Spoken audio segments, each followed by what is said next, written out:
শুভ সকাল আমার প্রিয় বন্ধুরা, কেমন আছো সবাই?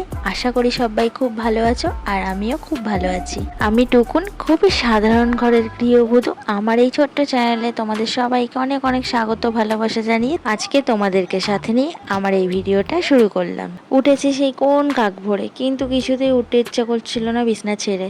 আর এখন বাজে 5:30। আমি উঠে গেছি, ভাবলাম কাজগুলো সেরে নিই। আজ সোমবার, শ্রাবণ মাসের দ্বিতীয় সোমবার। 7:30 বেজে গেছে, বলো কখন হবি রেডি? কি বললি? তাড়াতাড়ি করো, ঝটপট ব্রাশটা করো, যাও বেসিনে যাও, তাড়াতাড়ি মুখটা ধুয়ে নাও, আমি টিফিনটা রেডি করে দিই তোমার। দুষ্টকে ব্রাশ দিলাম, ও ব্রাশ করছে বাইরে, আর আমি ওর টিফিনটা গুছিয়ে দিচ্ছি। আজকে ওর টিফিনে দিলাম এই যে স্যান্ডউইচ আর ফ্রেঞ্চ ফ্রাই। তো ওই ফ্রেঞ্চ ফ্রাই খেতেও খুব ভালোবাসে। কালকে ওর পাপা নিয়ে এসেছিলো রাত্রে আসার সময়, তো ওটা বলেই রেখেছিলো টিফিন নিয়ে যাবে। তো টিফিন বক্সটা আমি সুন্দর করে গুছিয়ে দিলাম। আর ওই ফ্রেঞ্চ ফ্রাইয়ের মধ্যে না সসের প্যাকেট দেয় একটা করে। আমি আলাদা টিফিন বক্সে একটা বাটি ছিল, সেটার মধ্যে সসটাকে ঢেলে দিয়ে দিলাম। তো টিফিন বক্সটা আমার রেডি হয়ে গেছে, গুছিয়ে দিলাম। দুষ্টুটা এত বড় হয়ে গেছে, স্কুলে যাওয়ার সময় কিছু খেয়ে যাবে না, খেলেই ওর বমি হয়ে যায়। দেখি হলো, ও বাবা দেখতে হবে,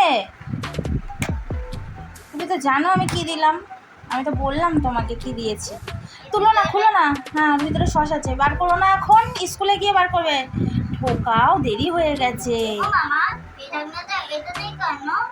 আটকানোর জন্য। তুমি তাড়াতাড়ি লাগাও।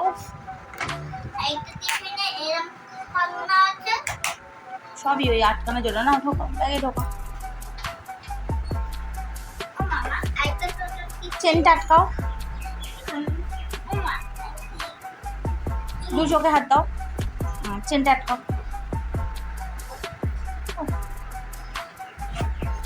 চলো চলো। তো আমরা এতক্ষণ ওপরের ঘরে ছিলাম, ওপরের ঘর থেকে নিচের ঘরে যাচ্ছি। নিচের ঘরে ওর ড্রেস আছে, তো ওকে ড্রেস পরিয়ে তারপর রেডি করিয়ে দেবো স্কুলে যাওয়ার জন্য।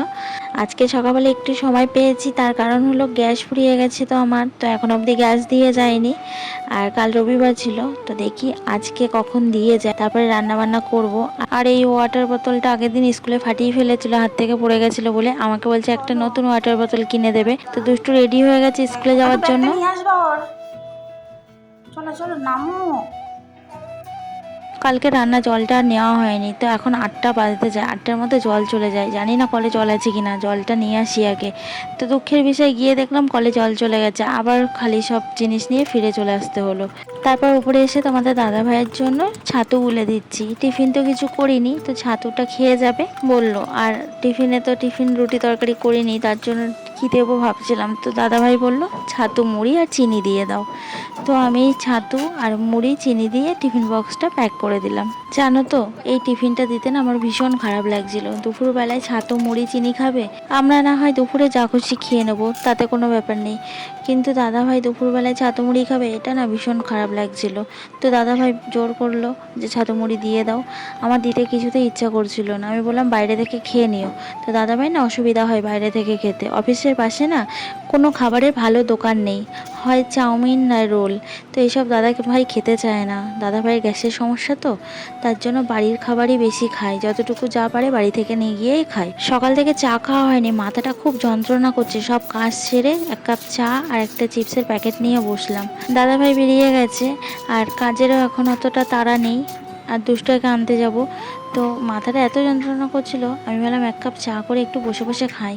তারপর নিচের ঘরে বিছানাটা ঝেড়ে গুছিয়ে নিলাম সুন্দর করে, তারপর ঘর বারান্দা সব ঝাড় দিয়ে নিলাম, নিয়ে চলে এলাম দুপুরে রান্নার দিকে। সকাল সকাল যদি রান্নাটা না করে নিই, শাশুড়ি মা আবার রান্না করবে বেলার দিকে, তখন অসুবিধা হয়ে যাবে। তার জন্য আমি এখন ভাত এক সাইডে আর এক সাইডে ডাল বসিয়ে দিলাম। ডালের মধ্যে একটু আলু কেটে দিয়েছি, আর 2টো ডিম ভেজে ভাগ করে নেবো। আজকে দুপুরে এটাই রান্না করছি। আর রান্না বান্না তাড়াতাড়ি সেরে আবার দুষ্টকে আনতে যেতে হবে, টাইমও হয়ে আসছে, তার জন্য তাড়াহুড়ো করে রান্না করছি। রান্নাটা পুরো কমপ্লিট করে গ্যাস ওভেন টোভেন পুছে রান্নাঘরটা পুছে তারপরে আমি যাব দুষ্টকে আনতে। আজকে শ্রাবণ মাসের দ্বিতীয় সোমবার, আমার তো আর করা হলো না, তো ভাবছি এরপরে আর 2টো সোমবার আছে, তো এই 2টো সোমবারই করবো যতই যাই হোক। আমার না সোমবার করতে ভীষণ ভালো লাগে। শিব ঠাকুরের সব কিছু আমি কিন্তু করি, শিবরাত্রি করি, নীল ষষ্ঠী করি, সোমবার করি, এগুলো আমি ছোটো থেকেই করি। তো দেখো বন্ধুরা, আমার রান্নাবান্না সব কমপ্লিট হয়ে গেছে। এবার আমি ভাত তরকারিগুলো ধরে ওপরে নিয়ে যাব, কারণ ওপরেই তো আমাদের খাওয়া দাওয়া হয়, রান্নাঘর আমার ওপরে। তো আমি এগুলো সব রেখে আসি, তোমরা কিন্তু আমার সঙ্গে থাকবে সবাই।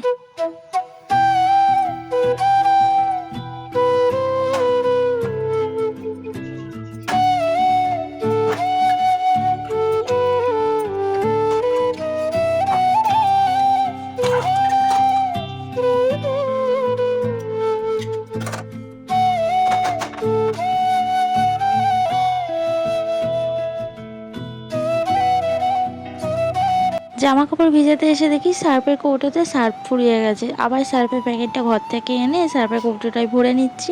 তোমাদের দাদাভাই যে জামা কাপড় পরে অফিসে গেছিলো, সেই জামা কাপড়গুলো ছেড়ে রেখে গেছে। তো সেই জামা কাপড়গুলো আর দুষ্টুটার কিছু জামা কাপড় আছে, সেগুলো সব একসাথে সার্ফ জলে ভিজিয়ে রাখবো। তারপরে স্নান করার সময় জামা কাপড়গুলো আমি কেচে নেবো। ঘড়িতে একদম কাটায় কাটায় 10টা বাজে। আমি এবার গিয়ে ঝটপট রেডি হবো, তারপর দুষ্টুটাকে আনতে যাব। তো এই যে এই দেখো আমরা বাড়ি চলে এসেছি। আর দুষ্টুটা কি বদমাইশি করছে দেখো, বাড়ি আসতে পারেনি, বদমাইশি শুরু হয়ে গেল সিঁড়ি থেকেই। এত বদমাইশি করে, ওর বদমাইশির জন্য সারাদিন আমি পাগল হয়ে যাই। এসেই দেখো বিছানার উপরে উঠে পড়লো।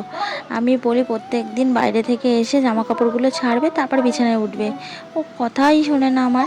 স্কুল থেকে নিয়ে এসে আবার ঘরের কাজে লেগে পড়লাম। ঘর পোছা বাকি ছিল, ঘরটার পুছে যেতে পারিনি। ওদিকে রান্না বান্না করতে গিয়ে ওই জায়গায় সময়টা চলে গেল। অন্যদিন আমি স্কুল থেকে বাড়ি এসে তারপর রান্নাবান্না করি, আর এসব কাজগুলো আমি স্কুলে যাওয়ার আগে করে স্নান করে যাই ওকে দুষ্টুকে আনতে।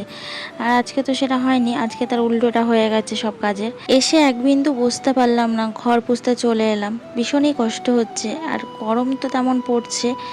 গরমের জন্য আরও যেন হাঁপ লেগে আসছে। তো যাই হোক বন্ধুরা, আমি ঘরটা ঝটপট পুছে নিই, তোমরা আমার সঙ্গে থাকো।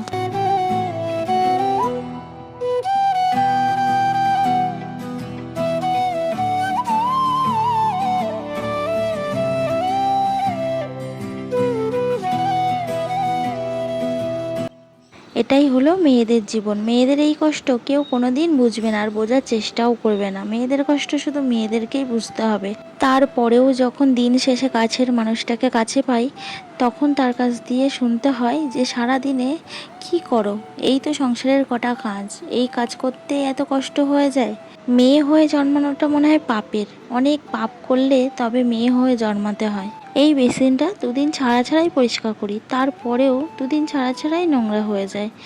এর মধ্যে বাসন মাজি তো, আর সাদা, তার জন্যই মনে হয় কালো হয়ে যায় তাড়াতাড়ি। তো বেসিনটা ভীষণ কালো হয়ে গেছিলো। ভালো করে বেসিনটাকে চকচকে করে পরিষ্কার করে নিলাম, নাহলে না দেখতে ভীষণ বাজে লাগে, আর কাজ করতেও যেন ইচ্ছা করে না।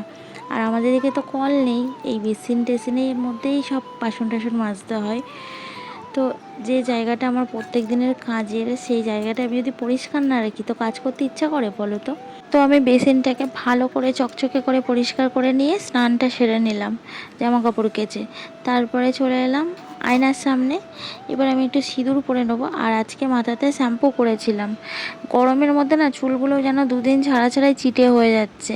আর চিটে হয়ে গেলে না আমি মাথাতে একদম হাত দিতে পারি না। আমার প্রচণ্ড মানে কেমন একটা হয়, অসুবিধা হয় মাথায় চুলে হাত দিতে। তার জন্য ভাবলাম না আজকে একটু শ্যাম্পু করে নিই, মাথার চুলে যেন হাত দিতেই পারছি না। তারপর চুলটাকে ভালো করে আঁচড়ে নিলাম। আর প্রচণ্ড পরিমাণে চুল উঠছে, গরম পড়লেই না আমার খুব চুল ওঠে। এত চুল যে কেন উঠছে কে জানে। তোমাদের যদি কোনো জানা থাকে যে যাতে চুল ওঠা বন্ধ হয়, সেরকম যদি কিছু জানা থাকে আমাকে একটু কমেন্টস করে জানিও না প্লিজ। এরপরে তো আমার মাথায় টাক পড়ে যাবে, এত চুল উঠছে। তো চুলটা আসছে, সিঁদুরটা পরে নিলাম, তারপরে চলে এলাম ওপরে। ওপরে এসে দুষ্টুটাকে খাপিয়ে আমিও খেয়ে নিলাম। আর এদিকে দেখো দুষ্টুটার পাগলামি দেখো, হাতে লেগে যাবে বাবা।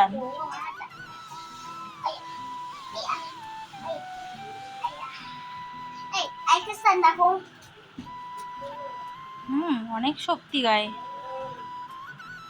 সব সময় ওর মাথার মধ্যে কিছু না কিছু ঘোরে, সব সময় অকাজ করতেই থাকে, এর জন্য অনেক বকাও খায়ও। আর এই দেখো অবস্থা, মাংকি হয়েছে ও এখন হনুমান হয়েছে, ঝুলে ওপরে উঠছে। গাছ তো পাচ্ছে না তো ওইটাতে উঠছে। তো সর্বক্ষণ এরকম করতে থাকে আর পাশে আলসি, যদি টপকে যায় খুবই ভয় লাগে। সব সময় চোখে চোখে রাখি, কতক্ষণ চোখে রাখবো, আমারও তো কাজ বাজ করতে হবে ঘরের, তাই না? আর আকাশটা দেখো আজকের কি সুন্দর লাগছে, সাদা সাদা মেঘে আকাশটা পুরো ভর্তি। তো ভীষণ হাওয়া দিচ্ছিল ছাদে আজকে, আর এত ভালো লাগছিল, গরম পড়েছিল তেমন, হাওয়াটা বেশ ভালো লাগছিল। তো ছাদে একটু কিছুক্ষণ হাঁটাহাঁটি করলাম, আর জামা কাপড়গুলো তোলার জন্যই বিশেষ করে এসেছিলাম, তো শোকায়নি বলে আর তুলেনি, থাক পরে তুলে নিয়ে যাব। সোমবারের এই যে প্রসাদ শাশুড়ি মা দিয়েছে, তো সোমবারের প্রসাদ খেয়েই আজকের ভিডিওটা শেষ করছি। ভালো যদি লেগে থাকে লাইক করো আর কমেন্টস করে জানিও আমার ভিডিওগুলো কেমন লাগছে। আর সাবস্ক্রাইব করো নি এখনও যারা, চটপট সাবস্ক্রাইব করে দাও আমার চ্যানেলটা। সবাই ভালো থেকো, টাটা।